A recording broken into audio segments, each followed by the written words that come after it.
Bismillah, nama Asep, usia 41, domisili Bekasi, suku pekerjaan ojek online. Adakah yang mau jadi istri kedua saya? Bismillah, usia 42. Skip setahun nih, skip setahun masih mencoba. Gokil. Emang effort bro. Jadi ada orang di Twitter ngeposting foto dia lagi boker, celana dibuka, titiknya ditutupin, dia selfie. Kata gua ya, buat apa? Emang ada orangnya yang ngeliatin orang berak? Oh ada sih, tapi maksudnya enggak. Orang hamil kalau udah kelihatan hindarin pasar, guys. Nggak percaya ya udah. Jadi kayak intinya komennya tuh semuanya tentang mistis. Yang padahal gini, gue tuh penasaran sekali kalau ini benar, bagaimana kondisinya.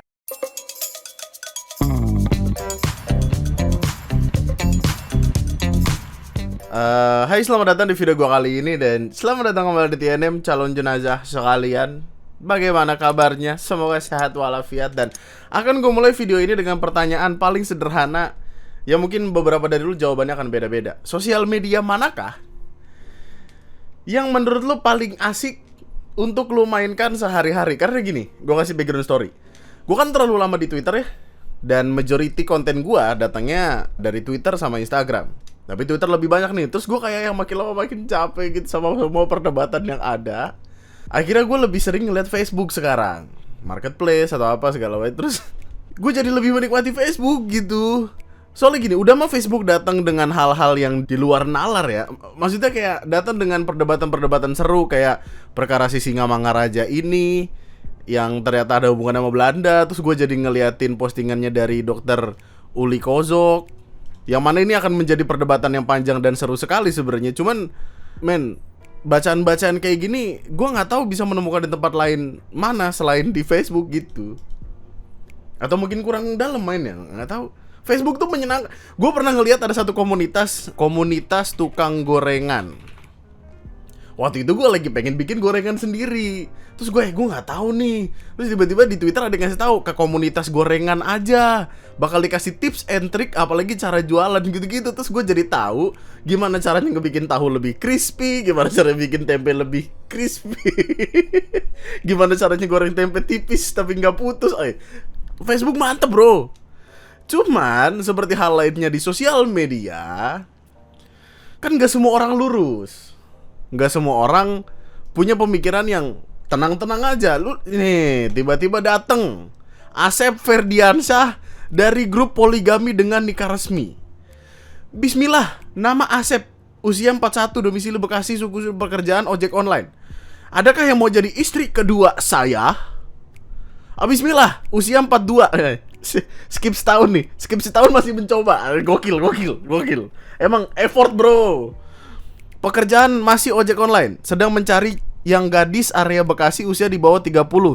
Siap jadi istri kedua dan siap hidup apa adanya dan sederhana, tidak cinta dunia dan mencintai akhirat. Jika bekerja silakan inbox. Bocah maunya banyak, duit yang dipegang dikit gitu. Lucu loh, komedi. Lu punya temen gak sih yang kelakuannya tuh random banget? Lu kesel sama dia banyak bohongnya, dia banyak maunya, dia sok-sok pamer kehidupan padahal gak ada apa-apa. Tapi lu liatin terus karena lucu. Nah tipikal kayak gini nih, kayak Asep ini bro. Dan Doski gak berhenti bro. Terasa kedut-kedut di ujung. Ingin rasanya poligami. Kira-kira ada yang mau gak ya sama saya? Ojol 41 cari istri kedua. Insya Allah saya siap tanggung jawab dunia akhirat. Kita hidup sederhana, ada makanan kita makan, kalau nggak ada kita puasa. Niatnya pengen poligami, tapi nafkahin kagak mampu. Lu tahu nggak sih salah satu gua nggak tahu ya ini bener atau nggak, ini pelajaran agama yang mana lu bisa koreksi gua. Tapi kayak kalimat yang sering gua denger adalah adil. Lu sama yang pertama aja belum tentu bisa ngasih makan, tiba-tiba pengen nambah lagi. Emang otak kalau udah di ujung pala bawah gitu. Dalam hidup kita harus mendengarkan isi kepala kita. Masalahnya dia isi kepalanya yang bawah ya, gitu. Assalamualaikum, waalaikumsalam, masih belum menyerah. Saya mencari calon istri kedua, insya Allah kita bahagia dunia akhirat. Karena nafsu saya yang menggebu-gebu. Ya Allah, Tuhan. Dikarenakan saya belum mampu, jadi saya mencari wanita yang siap hidup susah, menerima apa adanya, siap main 5 ronde pagi. Allahu Akbar Gusti. Kriteria wanita umur 20 sampai 55. Wow. Gue pengen tahu seganteng apa Asep Ferdiansyah ini.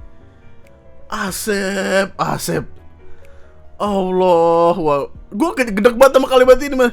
Kita hidup sederhana, ada makanan kita makan, kalau nggak ada kita puasa. Anjing, lu nyuruh-nyuruh gue puasa. Katanya lu mau nafkahin, gimana sih, niat kagak. Ini tuh postingan udah lama, tapi tetap keluar lagi ketika ada bahasan tentang Facebook. Karena coach. Ya Allah, siap sederhana, semua siap sederhana. Masih nyari yang sehati agar tidak saling menyakiti. Wah, oh, lu bikin postingan bro, bagus nih. Masih nyari yang sefaham biar tidak salah faham. Masih nyari yang beriman agar bisa terasa nyaman. Masih nyari yang bertakwa biar bisa bareng masuk surga aja. Masih mencari yang mau diajak usaha bersama biar bisa sukses berdua. Adakah yang mau jadi istri kedua? Katanya sukses berdua. Ini bertiga dong jadi. Gimana sih? Siap apa adanya dan sederhana. Ada kita makan, nggak ada kita puasa. Kata gue mending fokus ngojol dulu, nyari duit dulu yang banyak gitu. Nanti kalau ketemu duit udah banyak baru dah meninggal ya kan. Lebih cepat meninggalnya bro daripada kayanya nih kalau otaknya di nafsu doang. Hasrat menggebu-gebu bergelora penuh nafsu, berusaha menahan dengan iman dan ilmu agar nafsu ini terarah dan punya malu. Lagi nyari istri kedua tapi belum mampu. Ya Allah. Asep, istighfar Asep. Banyak yang sebel sama TikTok. Katanya aplikasi kandang monyet atau apa. Enggak juga. Gue sekarang jadi mempercayai kalau bukan TikToknya yang salah, tapi karena TikTok, orang bodohnya jadi makin kelihatan. Meskipun irisan antara bodoh dan tidak tahu itu tipis, cuman kadang lucu, men. Tadi gue sempat nge-save ada satu obrolan lucu banget. Ini polisi Malaysia, ini kayaknya ngebahas tentang perkara ada video ditilang atau gimana gitu, nggak tahu lah. Bang, itu bajunya udah ada tulisan Polri loh. Iya, Polri mana? Polri Malaysia kan bisa.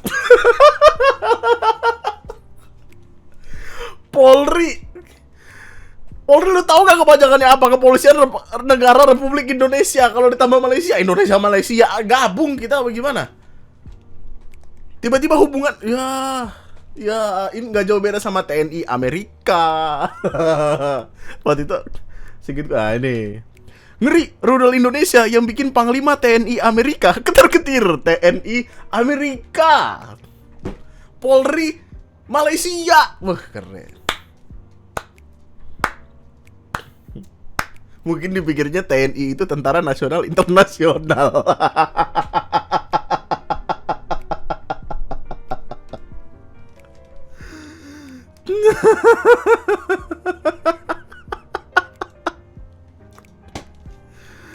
Manakah sosial media yang menurut lo paling menyenangkan? Soalnya anggapan orang-orang Twitter tuh kayak tempatnya orang diskusi, tempat orang debat, tempat orang berantem marah-marah. Facebook tempatnya bapak-bapak, ibu-ibu, anak muda yang mencari meme. Instagram tuh kayak tempat untuk memberitahu dunia kalau wah, gue sangat amazing dengan dunia gue gitu. TikTok dengan joget-joget, atau TikTok banyak sih hal yang berguna dari sana, cuman orang stigmanya udah negatif aja loh. Oke, dari Asep kita pindah ke preman. Ya Allah, preman orang pacaran di Jambi. Saya nggak seneng aja liatnya. Kenapa? Apa? Kenapa nggak? Gue kesel banget gitu. Saya nggak seneng aja liatnya. Kenapa nggak seneng?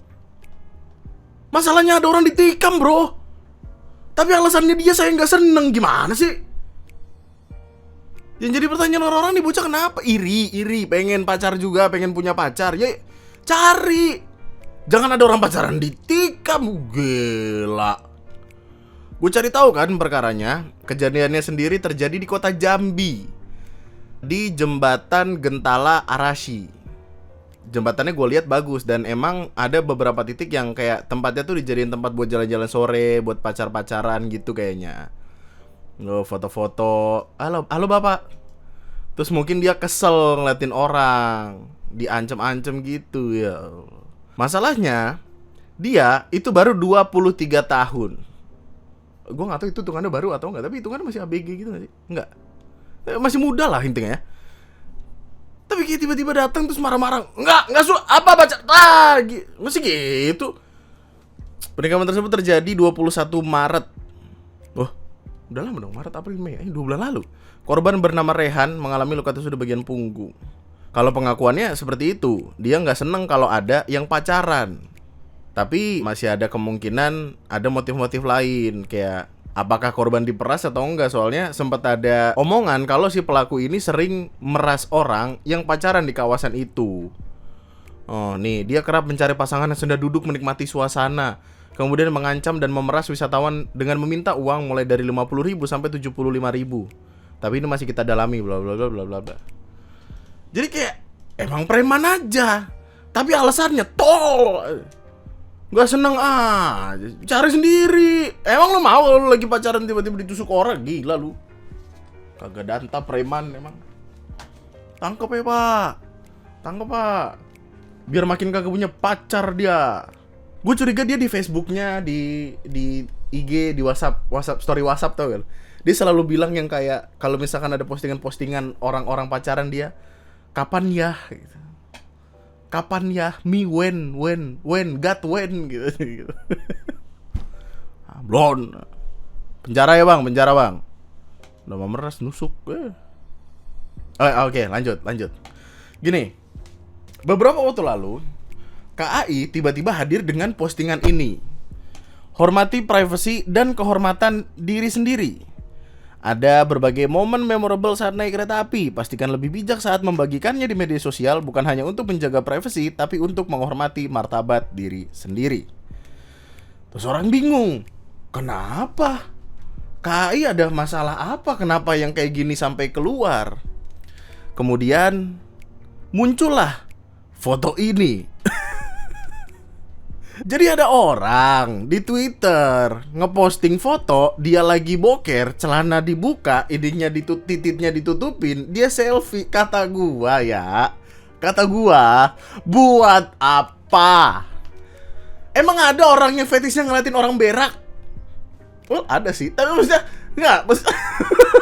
maksudnya aduh bingung banget, gimana sih ini? Gini nih kebiasaan di kereta sakit perut terus dia posting foto. Ya, kenapa? Why? Kenapa? Sebenarnya ini masih ada perdebatan karena banyak orang yang berpikiran kayak, ya biarin sih, itu kan sosial medianya dia. Kenapa kita harus repot? Toh dia posting juga buat dirinya sendiri. Nggak, masalahnya kan jadi publik ya. Kalau mau kayak gitu mungkin private nggak apa-apa, atau lu simpen aja di HP, nggak usah dipost.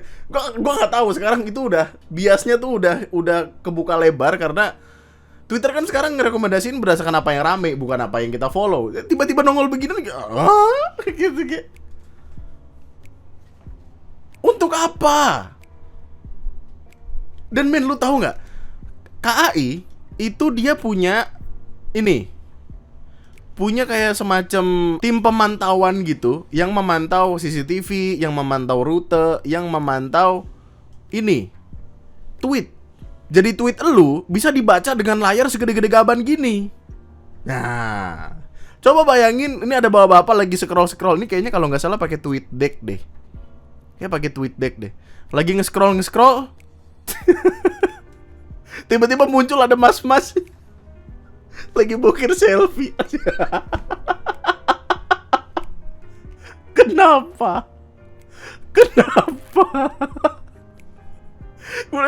Lagi kerja, lagi scroll, Allah Akbar gitu. Terus kayak, apa ini? Makanya keluarlah KAI dengan postingan ini. Hormati privasi dan kehormatan diri sendiri. Kalau gue malu tuh sampai dibikin pengumuman kayak gini.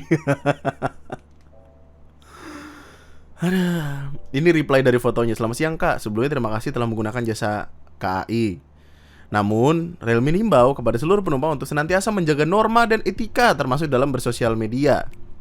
Mohon menghindari pengambilan serta pengunggahan foto atau video yang kurang pantas atau melanggar etika. Mari kita gunakan media. Ditegor lu sama KAI.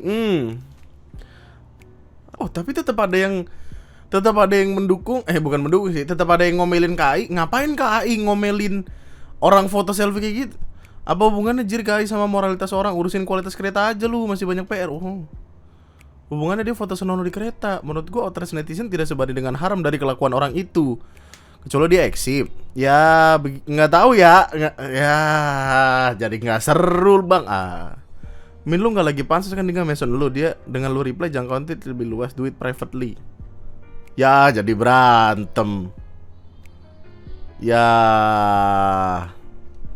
jadi berantem, nggak seru Tapi begitu kan. Twitter hadir dengan kan gue pernah ngomong waktu itu sempat ada orang naruh foto pohon, ranting pohon.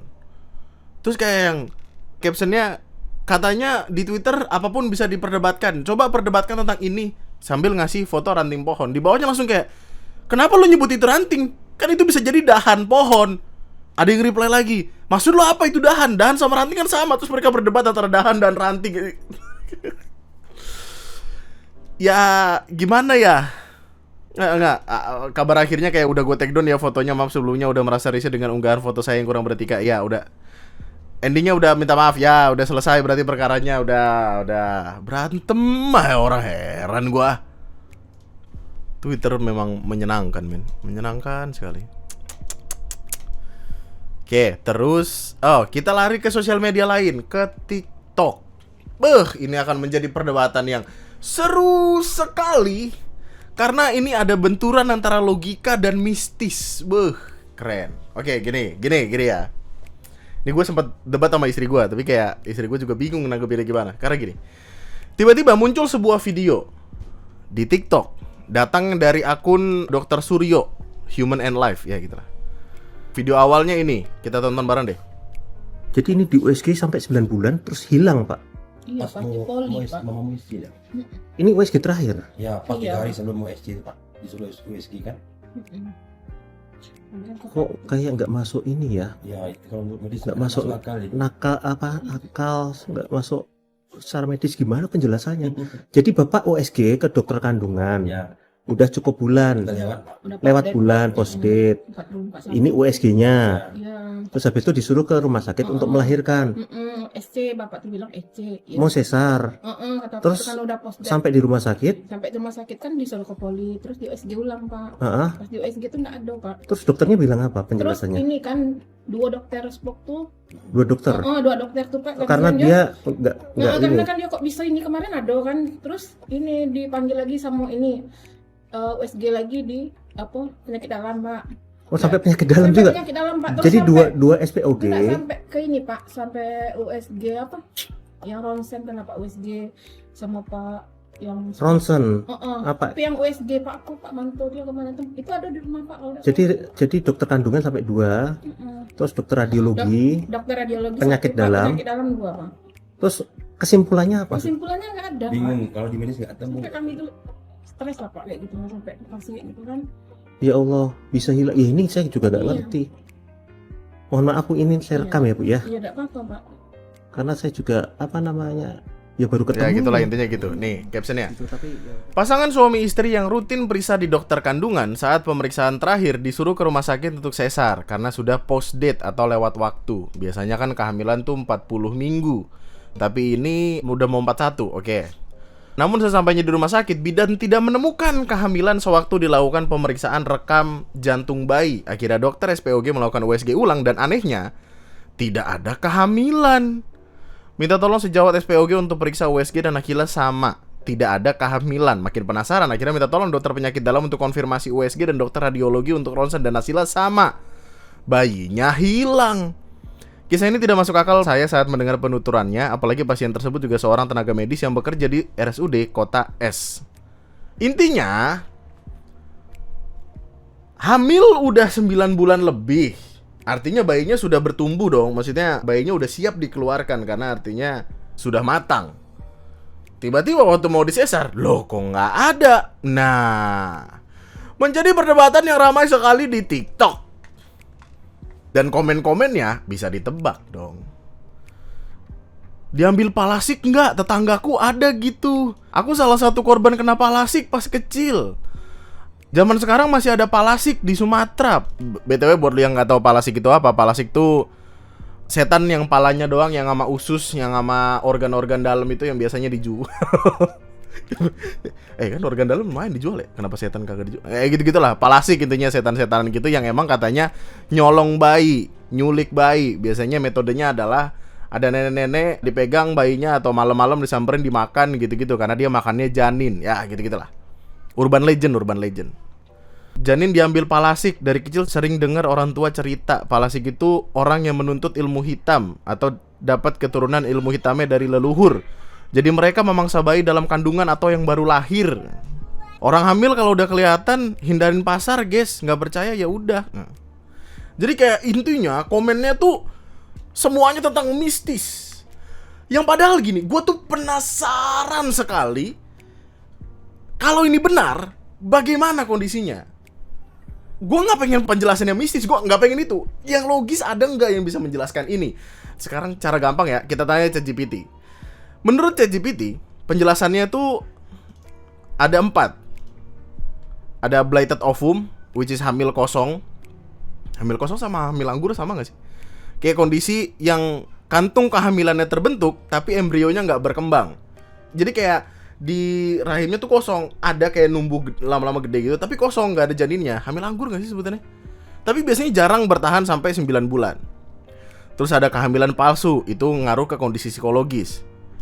Terus ada vanishing twin syndrome, dimana satu janinnya berhenti berkembang dan diserap kembali oleh tubuh ibu.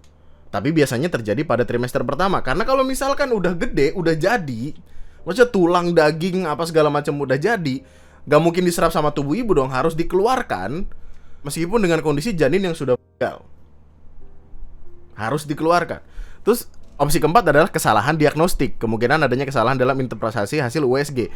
Kalau misalkan kita ngebawa ke perkara kehamilan palsu lah, hamil kosong, atau yang janinnya kemudian diserap, yang mana tidak mungkin, dia kan bilang ada USG-nya.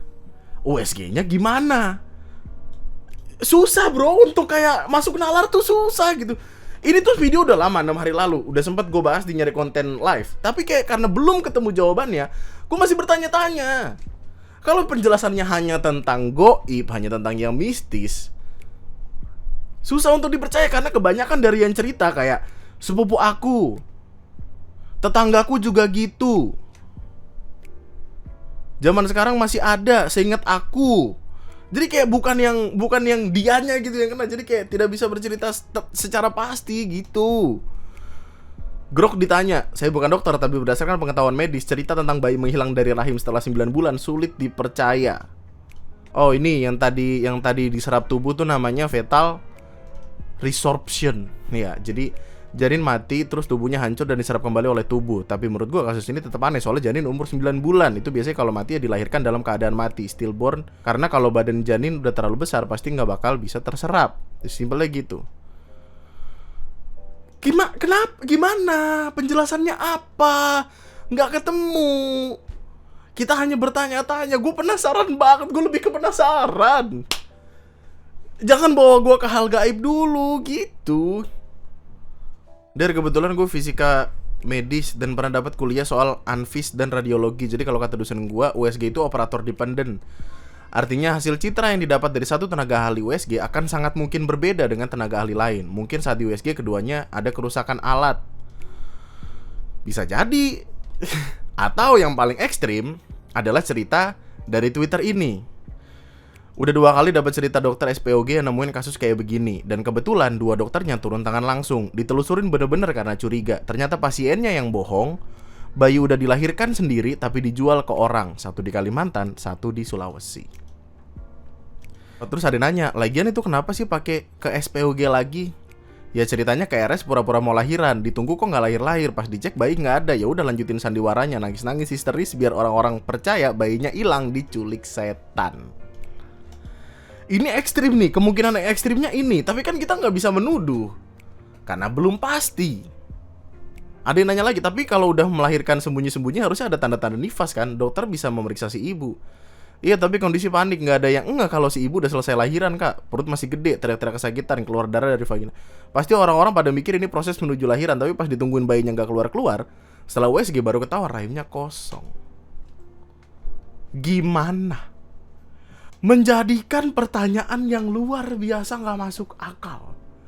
Tadi gue penasaran nih, tadi kan ada ini. Sudah dijelaskan sama Mbak Nini Kurinci, terus gue cari kan. Coba dijelasin apa sama dia. Aneh, nggak ada penjelasan di medis membenarkan itu tuh kenapa kok bisa hilang gitu kan. Ada yang bilang dimakan virus kan, secara medis kan nggak mungkin dimakan virus dalam 1 malam bisa hilang semuanya. Iya betul. Nah kalau dari segi yang Mbak lihat, ini tuh kasus yang menurut aku sih udah umum juga ya. Zaman dahulu itu kejadian seperti ini tuh udah hal yang lumrah. Kalau zaman sekarang ya memang masih kayak kok bisa sih ini tuh karena adanya oknum yang melakukan pesugihan atau ilmu hitam. Jadi dia meminta tumbal. Gue kira penjelasannya medis. Tapi ya mungkin dengan itu maksudnya kayak medis tidak ada. Tidak ada kemungkinan medis tuh kayak gitu. Tapi pertanyaan gue ya, dengan banyaknya komen-komen ini, masa nggak ada satupun yang bener-bener kayak yang dicari tahu secara pasti gitu? Asir, gue kayak berusaha untuk logis tapi kayak susah ya. Orang kampungku ada hamil udah besar, terus pagi-pagi mau BAB, dia selesai BAB perutnya kempes total. Katanya dia pas malamnya bermimpi. Mimpi apa? Tar dulu. Bapak, yang harus kita ketahui, saluran rahim sama ucus itu beda. Emang deketan, tapi beda. Gak mungkin dari rahim turun ke pantat, gak mungkin pak. Gak tahu, mungkin sih, mungkin gak tahu ya. Ada yang namanya kelahiran di luar rahim sih. Tapi itu pasti gak akan selamat. Gak, maksudnya beda jalur, beda saluran. Iya dong, iya gak sih? Gue gak pernah melahirkan, tapi istri gue udah pernah melahirkan. Dan ya, mantap. Kita lari kemana ini? Tanyain coba abis ke pasar apa enggak. Kenapa sih orang ngomongin pasar mulu? Bete kenapa kak? Iya, selama hamil aku gak pernah ke pasar, kemana-mana bawa gunting, bangle. Mau percaya gak percaya udah lakuin selagi gampang. Kenapa? Maksudnya di pasar ada banyak hal-hal kayak gitu. Yo. Iya. Semuanya mistis, bro. Enggak, kalau kita selalu mau penjelasan yang simple, ya mungkin bisa selesai kayak, oh, setan, bro. Udah gitu. Tapi kan tidak mengusik rasa pertanyaan dan tidak membuatnya menarik gitu loh. Emang lu gak penasaran, men? Emang lu kayak mau sesimpel kayak, oh diambil setan ini terus udah?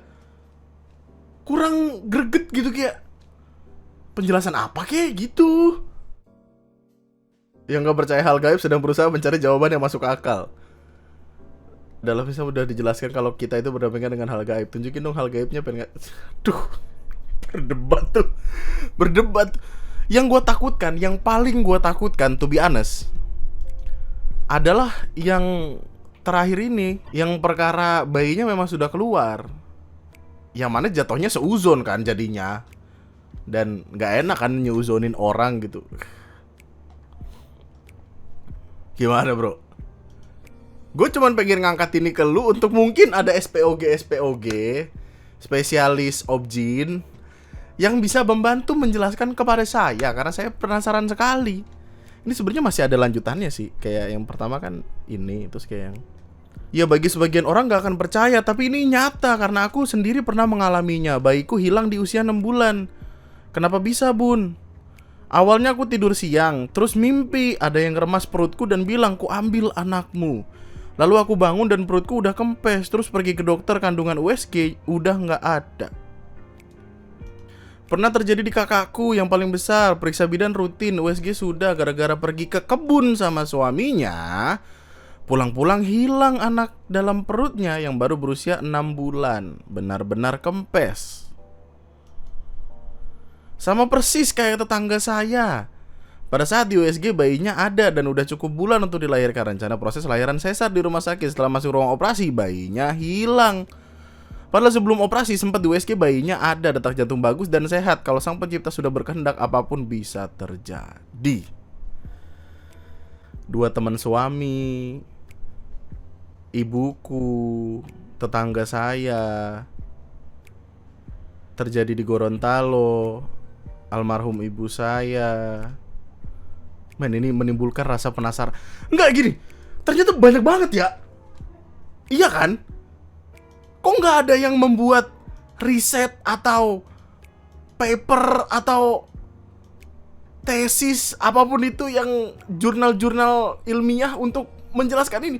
Karena kan banyak. 1, 2, 3, 4, 5, 6, 7, 8, 9, 10, 11, 12, 13, 14, 15, at least 15 orang lah. Itu udah layak untuk dicari tahu kan? Wah, penasaran banget, bro. Wah, panjang nih. Makanya jangan remehin cerita orang tua zaman dulu. Saya aja hampir ngalamin. Saya telat 3 bulan di dokter, 2 kali USG nggak kelihatan hamil. Tespek juga hasilnya negatif. Sampai saya ngabisin 20 tespek tetap negatif. Tapi feeling ya hamil karena ini bukan yang pertama kali. Sampai akhirnya di usia mau ke 4 bulan saya putusin cari dukun pinter. Gokil, udah dukun pinter. Biasanya orang pinter, ini dukun pinter. Tony Stark bro jadi dukun. Dan iya, baru sampai sana saya langsung dibilang hamil. Dan saya masih shock dong. Saya ceritain semua yang saya alamin. Dari hasil dokter nggak kelihatan lah, dari hasil tespek berulang kali negatif lah. Akhirnya dukunnya bilang, ini semua terjadi karena hamilmu ditutup orang yang berilmu. Dan juga karena anak yang kamu kandung itu berjenis kelamin laki-laki. Makanya nggak pernah bisa terdeteksi. Hah? Dan untung saya punya keinginan bawa ke dukun. Akhirnya dukunnya bilang ke saya, sekarang bawa naik kandunganmu, saya buka semua biar kelihatan. Besok baru bawa ke dokter kandungan. Lihat besok pasti kelihatan. Karena saya saking penasaran, saya nggak dengerin apa kata dukun yang suruh saya besok. Saya lakuin hari itu juga. Saya beli tespek. Dan iya, terkejutnya saya hasilnya positif. Dan sorenya langsung ke dokter. Saya udah hamil 4 bulan. Dan kelaminnya bener cowok. Sampai saya bertanya-tanya ke dokter, saya udah berulang kali periksa tapi kok nggak, kelihatannya nggak hamil. Sampai saya dikasih obat buat bisa head, untungnya nggak saya minum. Dokter cuma bilang kuasa Tuhan gak ada yang tahu. Di sana saya percaya, omongan orang tua harus kita percaya. Jangan bilang tahayul, itu aja sih. Wah, keren. Makin kemana-mana ya. Awalnya kita cuma pengen tahu cerita yang pertama, tiba-tiba ada cerita kedua, dukun pinter. Pas saya juga gak percaya begituan. Sampai akhirnya terjadi sama anaknya teman mama saya. Oh, nggak, gue skip ini. Jauh soalnya. Anaknya teman mama saya. Oh, jauh ini. Jauh. Gue kira anaknya. Apa penjelasan lain? Susah. Jatuhnya kriminal kalau misalkan penjelasannya berusaha di logika. Ya gitulah. Tulis opini dan pendapat di kolom komentar kira-kira gimana. Karena jujur kita semua penasaran. Gue gak tahu lu pernah denger atau enggak. Mungkin kalau lu ada cerita kayak gitu bisa diceritakan juga, agar kita semakin tahu. Ya. Oke, mantap. Oke, kita cari bahasan lain. Aduh, bingung banget gue. Oh, ntar dulu. Tapi kita lanjut dengan pertanyaan. Terus misalnya bayinya pindah ke perut orang lain, kalau udah lahir di tes DNA, ngikut DNA siapa? Nah, kalau bayi dalam perut tadi tidak hilang, melainkan dipindah ke perut orang lain, gimana? Coba lu bayangkan, ada seorang istri pergi ke dukun. Dok, gimana ya ini? Terus akhirnya dukunnya kayak ngambil bayi itu dimasukin ke perut ibunya. Ini untuk kamu.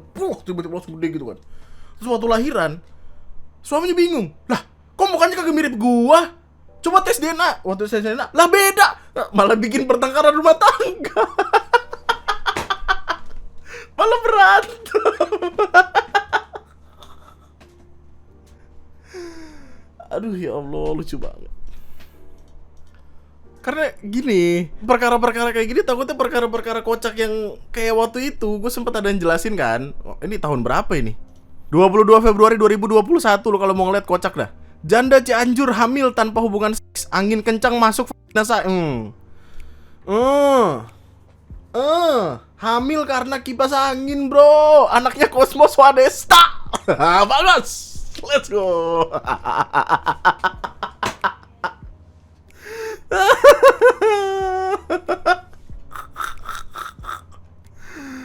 Gimana?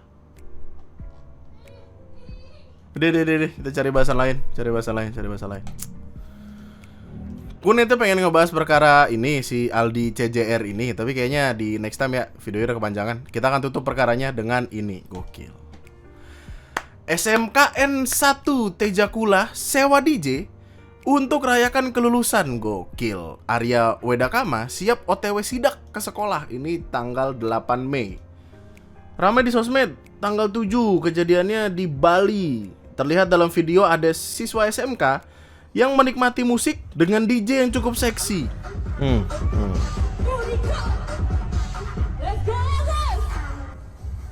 DJ Diah Krishna.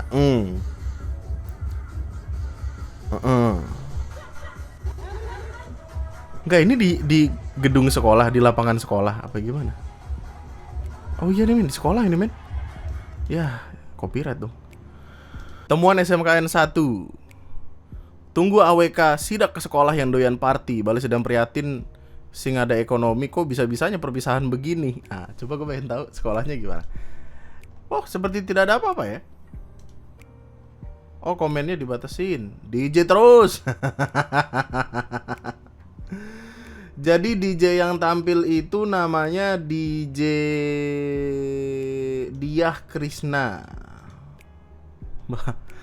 Aduh, dolar kuning ini mah begini. Nggak, sensor, astagfirullah. Si DJ tampil dengan pakaian mirip seragam sekolah tapi versi seksi. Dan lagu-lagu yang diputar juga genre EDM yang bikin suasana makin panas. DJ dia sendiri udah sempat klarifikasi. Katanya penampilan dan outfitnya itu hasil kesepakatan bareng panitia siswa dan dia bukan siswa atau alumni sekolah situ.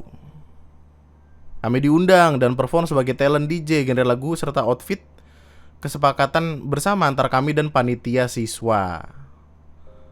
Oh, mungkin panitianya tuh kayak nggak ngomong ke sekolah atau gimana, dia punya ide sendiri gitu-gitu. Pihak sekolah lewat kepala sekolahnya bilang kalau acara itu murni inisiatif siswa. Murni inisiatif sekolah, seluruh biaya ditanggung siswa dengan persetujuan wali, dibuktikan lewat surat pernyataan orang tua. Makanya kayak ya udah bebas gitu. Acara tersebut diawasi guru Babinsa dan Babin Kamtipnas untuk menjaga ketertiban. Tapi kan di wilayah sekolah. Kok bisa? Lu pada party-party. Gue gak pengen menghancurkan kesenangan lu, tapi kayak biasanya kalau ada orang ngeliat kayak gini, lu party-party nanti nyari kerja susah gitu. Pasti gitu kan. Pasti ada aja orang di internet yang kayak nanti susah nyari kerja gitu. Akhirnya diomelin sama Disdikpora Bali. Kami akan cari waktu untuk dengarkan semuanya, dari OSISnya, dari gurunya. Pasti kami lakukan pemanggilan itu. Kami sudah berikan edaran untuk perpisahan selayaknya perpisahan. Nah, kebetulan sekali ini di luar kendali kami.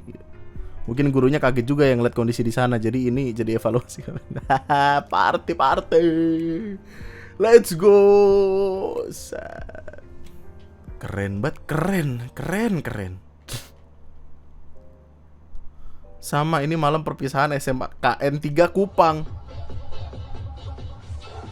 Ini prom night nggak sih? Masih ada prom night ya? Tapi kayaknya yang ini nggak tahu dah. Orang-orang tuh mempertanyakan karena kayak, kok lu nggak menghormati institusi? Kok di ruang akademis pakai yang kayak gini? Apakah di sekolah kamu dulu party-party juga? Ketika kelulusan kemana? Saya sih kelulusan ke Bogor. Ke Kebun Raya Bogor. Kayak kagak ada tempat lain. Deh, berarti itu aja untuk menutup video kali ini. Terima kasih sudah menonton sampai akhir. Bahasan selanjutnya adalah tentang Aldi CJR ini. Wah, penasaran sekali saya karena ternyata jatuhnya udah penipuan di dalam penipuan. Kesel banget gue dengernya. Masa makan-makan sama artis 400.000? Ya oke lah. Mungkin orang secinta itu oke lah 400.000 makan bareng. Tapi makannya kagak dapet, duitnya kagak dibalikin. Lah, kocak. PR buat video selanjutnya. Sampai waktunya tiba, tetaplah bahagia, tetaplah baik-baik saja. Tuliskan opini dan pendapat lo di kolom komentar di bawah. Like dulu sebelum lo cabut. Ya kalau nggak suka dislike aja. Kita ketemu di lain kesempatan. Official sama gue Andri, sekian dan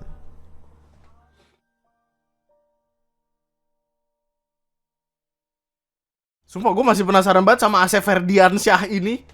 Ah elah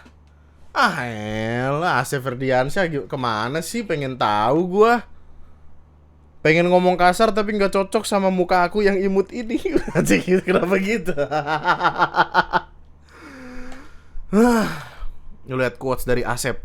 Aku akan meminta kepada Allah agar Allah memberikan dirimu untukku untuk dijadikan istriku. Karena aku yakin kamu adalah milik Allah, bukan milik orang tua. Ya Allah. Ya Allah. Jadi seperti Walid ya. Nonton Walid? Tonton Walid di View. Promo tuh. Cabut, Thank you.